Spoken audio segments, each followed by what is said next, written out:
Every day, 2,000 people pass through this border at Sungei Golok. It is one of the most important crossing points between Thailand and Malaysia.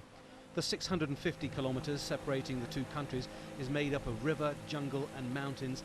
Some say it is a border beyond control, one of Asia's most prolific smuggling routes for guns, drugs and people.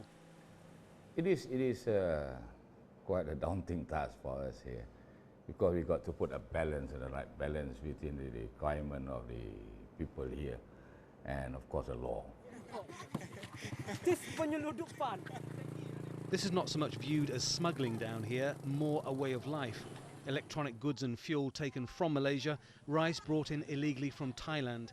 The crossing is just within this one bank to another bank, where sometimes your fishing rod can cross, you know. And my wife's family is the other side. My father-in-law is the other side. My children is leaving their grandmother, but in the morning come to school here. And this is happening. But we know, of course we know, these are the people here. Of course there's no, we don't put any restriction for them to come in. But of course it is illegal, yes. Like I said, we have to put a balance to that.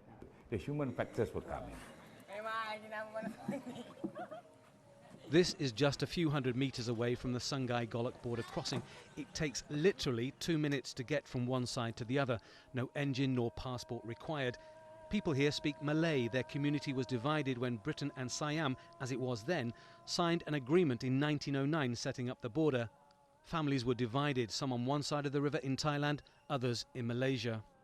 To them it's trading, pure and simple. And they just come in here and they don't recognize the boundary. These men are rice smugglers. Each trip makes them a few $100s. This is going on up and down the river, impossible to stop, impossible to fully control. From a boat you get a good idea of the problems they're facing. Over here we have Thailand, over here Malaysia, in some places just a few meters apart. There's something like 65 kilometers of river in this region, with thousands of potential crossing places which are almost impossible to secure. Border police in Thailand patrol on their side of the river. In the past, Thai authorities have been critical that Malaysia allowed Muslim insurgents to escape across the border. We cannot accept that any whatever insurgent or anybody who have been branded as terrorists by other countries to come into our country. Oh no, no way. But the combination of insurgency, drugs, big money and corruption make the border beyond control a daunting challenge to any government. Tony Birtley, Al Jazeera, on the Thai-Malaysian border.